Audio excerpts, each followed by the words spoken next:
You are watching Live OK Television.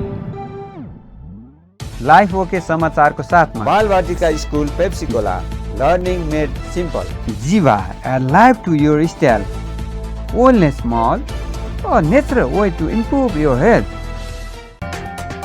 नमस्कार, life okay समाचारमा स्वागत छ। सुरुमा मुख्य समाचार। थप 4,472 जनामा कोरोना पुष्टि।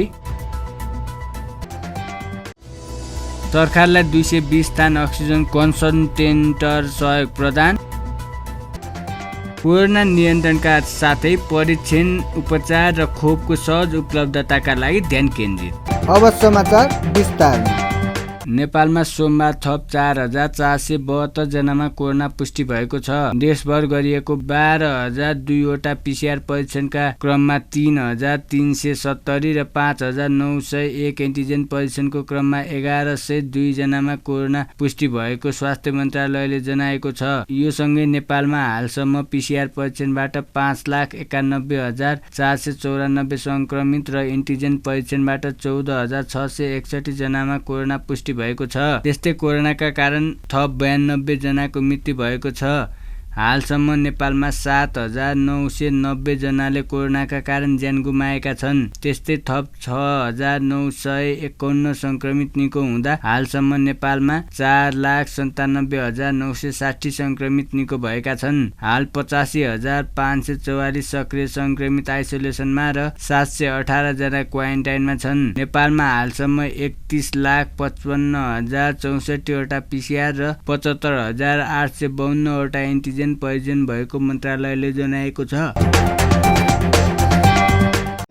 के तपाईमा 3 दिनदेखि 100 डिग्री भन्दा बढी ज्वरो, रुगा खोकी, श्वास प्रश्वास, पखाला लाग्ने, टाउको र शरीर दुख्ने मध्ये कुनै एक वा एक भन्दा बढी लक्षण देखिएको छ? त्यस्तो लक्षण कोभिड-19 को निमोनिया हुन सक्छ। त्यस्तो लक्षण देखिएमा चिकित्सक वा स्वास्थ्य कर्मीको परामर्शमा जाऔं। चिकित्सक वा स्वास्थ्य कर्मीको परामर्शमा मात्रै उपचार विधि अवलम्बन गरौं। कोभिड-19 बाट आफू, आफ्नो परिवार र समुदायलाई बचाउन अनिवार्य मास्कको प्रयोग गरौं। सामाजिक दूरी पूर्ण रूपमा पालना गरौं। धेरै जना भेला हुने ठाउँमा आफू नजाऊ र अरूलाई पनि नजान प्रोत्साहित गरौं। मिची मिची साबुन पानीले 1 मिनेटसम्म हात धौं। आफ्नो अमूल्य जीवन डर, त्रास र चिन्तामा होइन, सावधानी अपनाएर आफू बचौं र अरूलाई रोग सार्नबाट बचाऊ।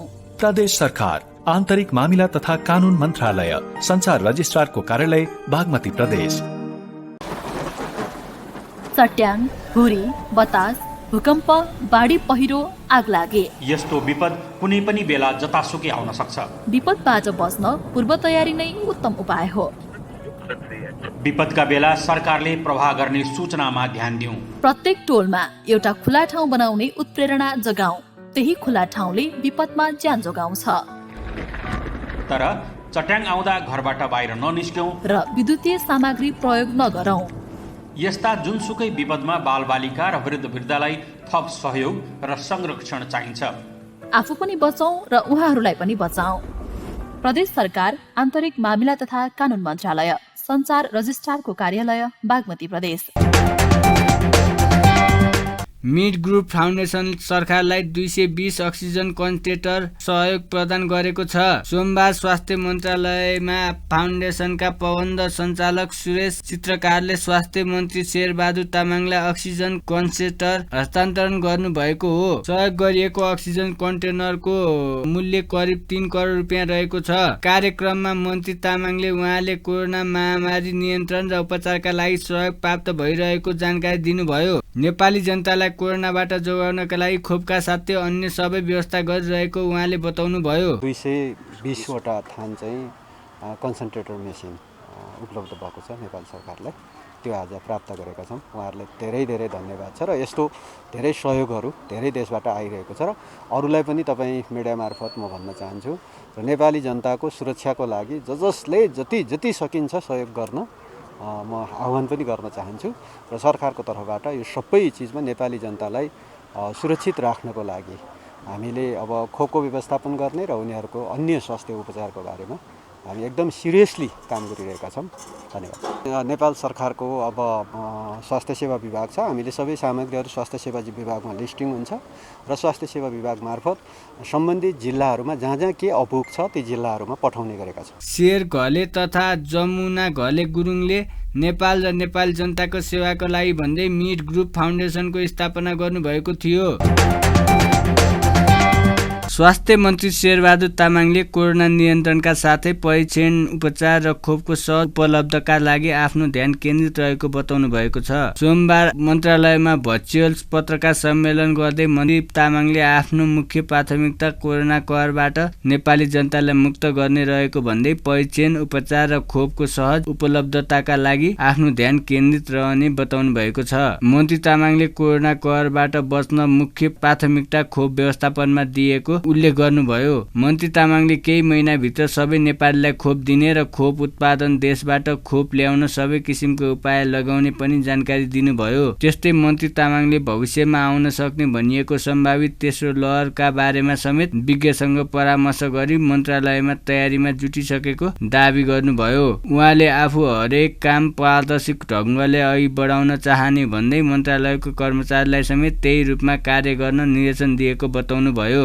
396 वटा अस्पतालहरू मध्ये सबै अस्पतालको यही असार मसान्तभित्र हामी टेन्डरिङ प्रक्रिया टुङ्ग्याउनेछौँ र आगामी आर्थिक वर्षमा त्यो सबै अस्पतालहरू निर्माण गर्ने प्रोसेसमा हामी अगाडि बढ्छौँ। त्यसै गरी हामीले अलिकति कोरोनाकै विषयमा तेस्रो लहरको जति पनि कुरा गरेका छौँ त्यसको लागि तेस्रो लहरमा के आउँछ भन्दा अलिकति बालबालिकामा त्यसले एट्याक गर्छ कि भन्ने जस्ता विज्ञहरूको भनाइ कारणले हामीले त्यसको तयारीको पनि व्यवस्थापन अगाडि बढाएका छौँ। त्यसैले बालबच्चाहरूलाई चाहिने आवश्यक अस्पतालहरू हामी 7वटा प्रदेशमा त्यस्ता अस्पतालहरू निर्माण गर्ने कुराको समेत हामी ध्यान दिँदैछौँ। आधारभूत तहमा नेपाली जनतालाई स्वास्थ्यको पहुँच र निःशुल्क उपचार कसरी गर्न सकिन्छ त्यसो भएकाले नेपाल सरकारले स्वास्थ्य बिमाको कार्यक्रम त बढाएको छ तर त्यो कार्यक्रमलाई प्रभावकारी ढङ्गले हामीले लागू गर्न सकेका छैनौँ। त्यसो भएको कारणले हामी मन्त्रालयको तर्फबाट त्यो सम्बन्धी विस्तृत अध्ययन गर्नेछौँ र बिमाको कुरालाई अझ आम नागरिकको पहुँचको विषय बनाएर हामी त्यो हाम्रो रेकर्डबाट हामीले त्यो अध्ययनबाट यदि सहज हुन्छ भने तपाईँ आम नागरिकलाई म जानकारी गराउन सकिन्छ चाहन्छु कि आम नागरिकको स्वास्थ्य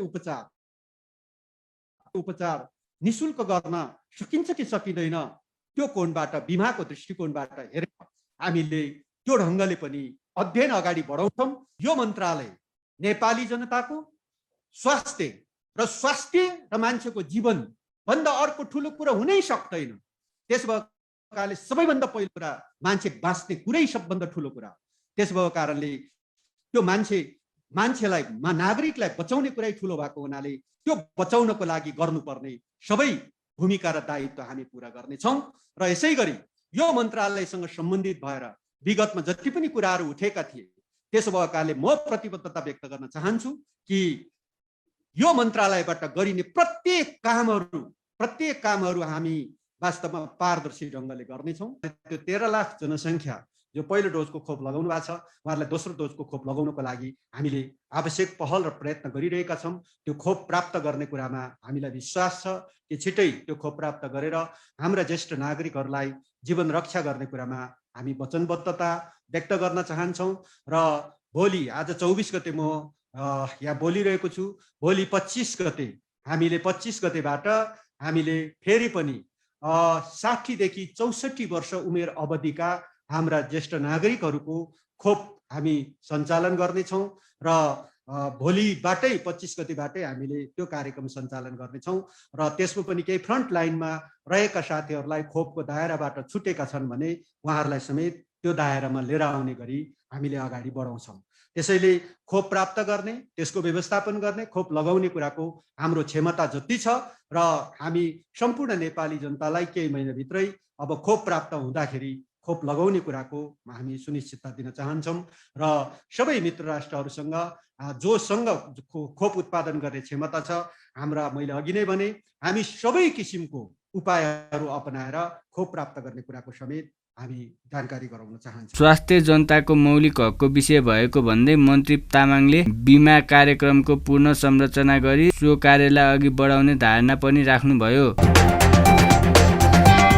नैतिक पतन भएको व्यक्तिलाई मन्त्री बनाएको भन्दै नेकपा एमाले कर्णाली प्रदेश सभा बैठक अवरुद्ध गरेको छ। सुर्खेतमा सोमबार प्रदेश सभा बैठक सुरु हुने बित्तिकै नेकपा एमाले कर्णाली प्रदेश संसदीय दलका नेता यामलाल कौडेलले नैतिक पतन भएको अभियोग पुष्टि भइसकेका अम्मत थापा मन्त्री बनाइएको भन्दै विरोध गर्नुभएको थियो। उहाँले नैतिक पतन भएका व्यक्तिलाई अहिलेसम्म सरकारले संरक्षण गरेर राखेको आरोप लगाउनुभयो। कुनै पनि व्यक्तिले राजनीतिक निर्णय लिन पाइने तर अपराध गर्न नपाइने भन्दै नैतिक पतन भएको व्यक्तिलाई मन्त्री बनाउनु राम्रो नभएको बताउनुभयो। त्यस्तै उहाँले कर्णाली प्रदेशको भौतिक पूर्वाधार विकास मन्त्री अम्मत थापालाई बर्खास्त नगरेसम्म सदनको काम कारबाही अघि बढ्न नसक्ने बताउनुभयो। समयमै पटाक्ष भएको भए एउटा हुन्थ्यो, पटाक्ष नभएका नामका आधारबाट पटाक्ष भइसकेपछि त्यसका काममा नजरअन्दाज गर्न सकिँदैन।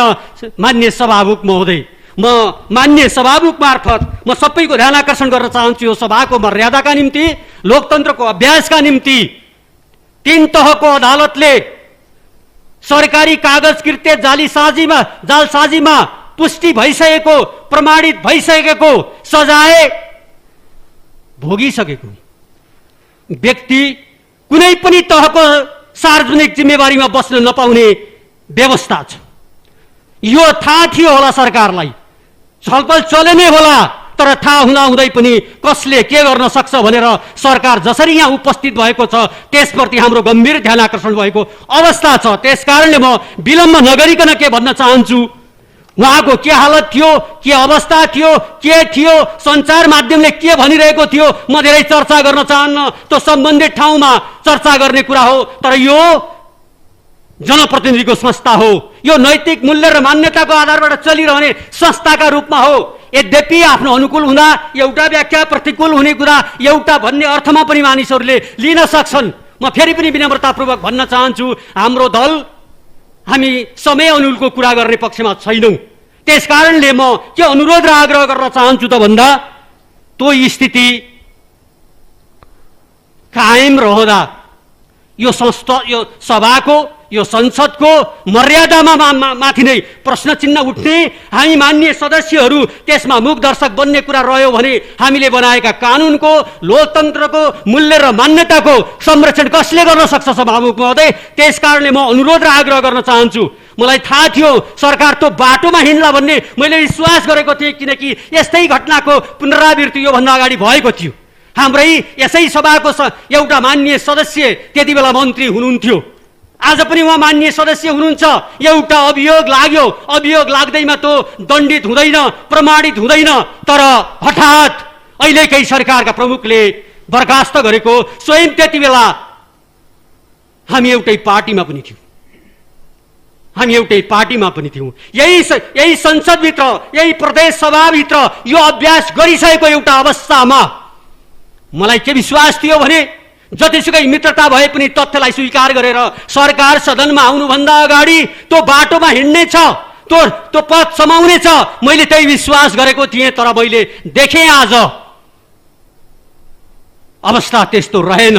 त्यसलाई नेकपा एमाले संसदीय दलले मुखदर्शक भएर हेर्ने कुरा पनि रहेन। अरू स्वयं मान्य सभामुखज्यूले स्वयं अरूहरूले कसरी लिनुभएको छ उहाँहरूको कुरा हो। तर म फेरि पनि विनम्रतापूर्वक भन्न चाहन्छु, अनुरोध गर्न चाहन्छु, राजनीतिक निर्णय लिन पाइन्छ तर राजनीतिक अपराध गर्न पाइँदैन। यिनै कुरा म राख्दै फेरि पनि म भन्न चाहन्छु, अनुरोध गर्न चाहन्छु, यो स्थितिको अन्त्य सरकार जति छिटो गर्न चाहन्छ हामी हाम्रा तर्फबाट सदन सञ्चालनका निम्ति, बजेट निर्माणका निम्ति हामी रचनात्मक सहयोग गर्न तयार छौँ, त्यो दिशाबाट अगाडि जान तयार छौँ। तर बस्नै नपाउने मान्छे सार्वजनिक जिम्मेवारीमा बसेर आएको हामी टुलुटुलु हेर्न सक्दैनौँ। त्यसकारणले मान्य सभामुखलाई म विनम्रतापूर्वक अनुरोध गर्न चाहन्छु, यो विषयको गम्भीरतालाई ध्यानमा राखेर अगाडि काम कारबाही अगाडि बढाउने कुरा नगरियोस्, यही नै हाम्रो अनुरोध छ। धन्यवाद। बसौँ मान्य सदस्य, बसौँ। कौडेलले धारणा राखेपछि एमालेका प्रदेश सभा सदस्य उठेर विरोध जनाएका थिए। आसन ग्रहण गरौँ मान्य सदस्य। मान्य सदस्यले उठाउनु भएको कुरा अदालतमा विचाराधीन छ, तत्सम्बन्धी निर्णय हुने नै होला। त्यसपछि गरौँला। माननीय सदस्यले उठाउनु भएको कुरा एउटा गम्भीर प्रश्न हो। आजको बैठक सुचारू गरौँ, माननीय सदस्यहरू आसन ग्रहण गरेर सहयोग गरौँ। सभामुख राजबहादुर शाहीले पटक पटक बस्न आग्रह गरे पनि एमालेको प्रदेश सभा सदस्यले नमानेपछि सदनको काम कारबाही स्थगित गर्नु परेको थियो।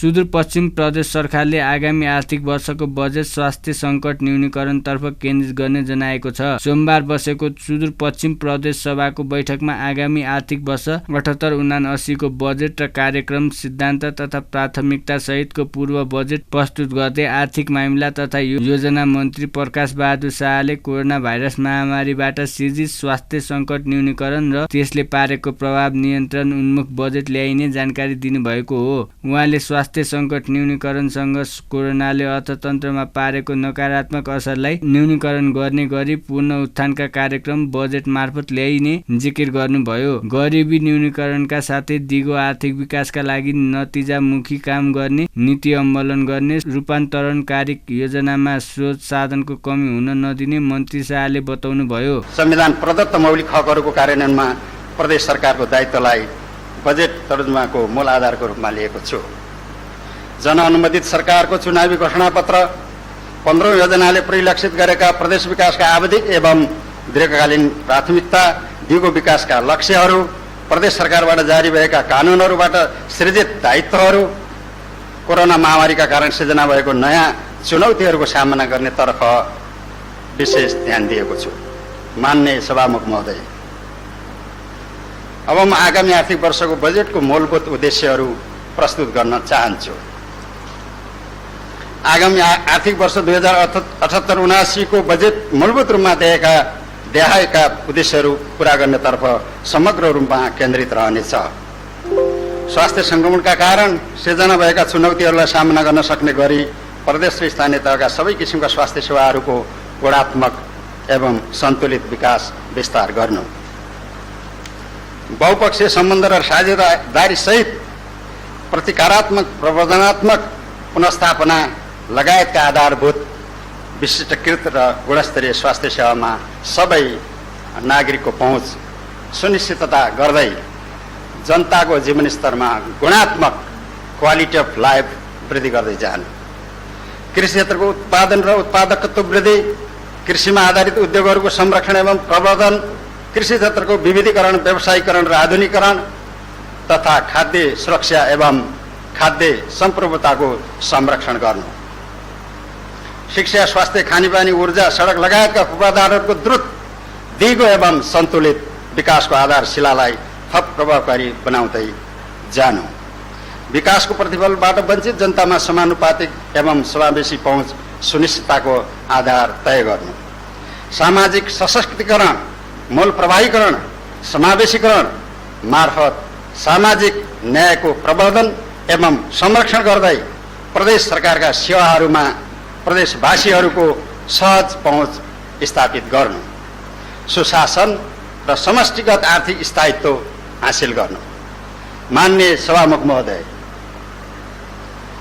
अब म उल्लेखित उद्देश्यहरू पूरा गर्न विनियोजन विधेयक 2078 मा समावेश हुने बजेट तथा कार्यक्रमका सिद्धान्तहरू प्रस्तुत गर्ने अनुमति चाहन्छु। नेपालको संविधानले प्रत्याभूत गरेका राज्यका दायित्वहरू स्टेट अब्लिगेशन्स पूरा गर्ने तर्फ यो बजेट केन्द्रित हुनेछ। लोक कल्याणकारी राज्य निर्माणका निम्ति 3 खण्डे अर्थनीतिको भूमिकाको सबलीकरण गर्ने, समष्टिगत आर्थिक स्थायित्व एवं समावेशी सामाजिक न्याय सहितको तीव्र आर्थिक वृद्धि हासिल गर्दै विकासको प्रतिफलमा समानुपातिक तथा समन्यायिक पहुँच स्थापित गर्ने, सबै प्रकारका समानताहरूको अन्त्य गर्दै समावेशी, आत्मनिर्भर, उन्नतिशील, स्वतन्त्र, समृद्ध समाजवाद उन्मुख प्रदेश अर्थतन्त्र निर्माणतर्फ आगामी बजेट निर्देशित हुनेछ। आर्थिक वर्ष 2078-79 को बजेट र कार्यक्रमको सिद्धान्त तथा प्राथमिकताको बारेमा सोमबारदेखि नै प्रदेश सभा बैठक छलफल हुने भएको छ। काठमाडौँ उपत्यकामा कोरोना महामारी रोकथाम र नियन्त्रणका लागि लगाइएको निषेधाज्ञा जारी छ। निषेधाज्ञाका कारण सुरक्षाकर्मी, स्वास्थ्यकर्मी, एम्बुलेन्स र जिल्ला प्रशासन कार्यालयबाट अनुमति लिएका अत्यावश्यक सेवाका सवारी साधन मात्र सञ्चालन भइरहेको ट्राफिक महाशाखाले जनाएको छ। निषेधाज्ञा लागू गराउन मुख्य सडक र चोकहरूमा सुरक्षाकर्मी परिचालन गरिएको छ, तर उपत्यकामा कार्यालय समयमा सवारी साधनको चाप देखिएको छ। प्रहरीले अत्यावश्यक सेवाका बाहेक अन्य सवारीलाई रोकेर होल्डिङ सेन्टरमा राखेको छ। निषेधाज्ञा कार्यान्वयन गराउनका लागि प्रहरीले काठमाडौँका विभिन्न स्थानमा चेकिङ गर्दै आएको छ।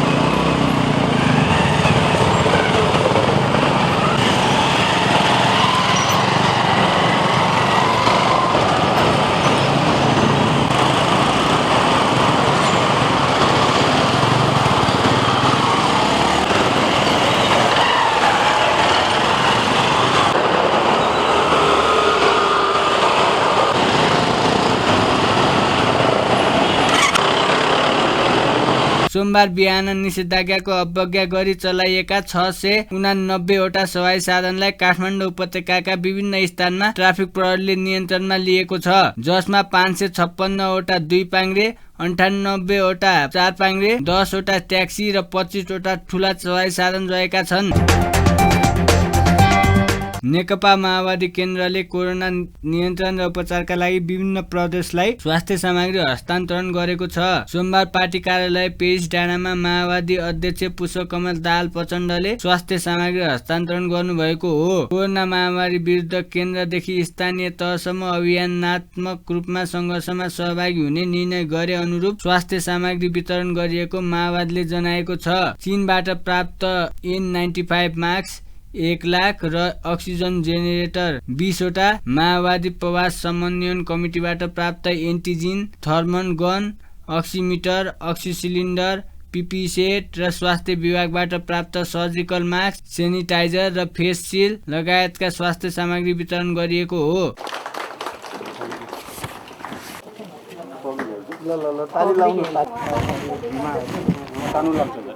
के छ सर र भन्दै हुन्थ्यो नि प्रदेशलाई।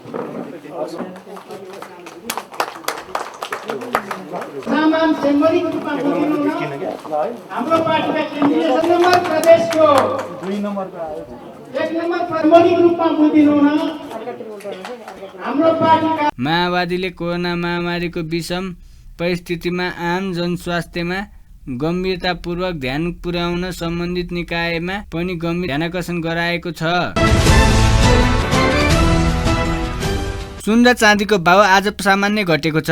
आज सुनको भाव तोलामा 300 रुपियाँले घटेको छ भने चाँदीको 5 रुपियाँले घटेको नेपाल सुन चाँदी व्यवसायी महासंघले जनाएको छ। आज सुनको भाव तोलामा 93,800 रुपियाँ तोकिएको छ भने चाँदीको भाव तोलामा 1,350 रुपियाँ छ। साताको दोस्रो दिन सोमबार शेयर बजार झिनो गिरावट आएको छ। केही दिन लगातार रूपमा बढेको बजारमा आज गिरावट आएको हो। सोमबार नेप्से परिसूचक 0.21 अङ्कले गिरावट आई 2906.70 अङ्कमा कारोबार बन्द भएको छ। आइतबार शेयर बजार 50.14 अङ्कले बढेर 2906.91 अङ्कमा कारोबार बन्द भएको थियो। सोमबार 221 कम्पनीको 15,81,86,59,60,000 रुपियाँको कारोबार भएको छ। यस्तै यस दिन 3,54,74,000 किता शेयर, यस दिन 1,51,000 पटक किनबेच भएको छ। अन्त्यमा मुख्य समाचार फेरि एकपटक। थप 4,472 जनामा कोरोना पुष्टि। सरकारलाई 220 थान अक्सिजन कन्सन्ट्रेटर सहयोग प्रदान। कोरोना नियन्त्रणका साथै परीक्षण, उपचार र खोपको सहज उपलब्धताका लागि ध्यान केन्द्रित। हस्त अहिलेका लागि लाइफ ओके समाचार यति नै। हेर्दै गर्नुहोला लाइफ ओके टेलिभिजन। नमस्कार। लाइफ ओके समाचारको साथमा Balvatika school Pepsicola, learning made simple. Jiva, a life to your style. Wellness Mall, a natural way to improve your health.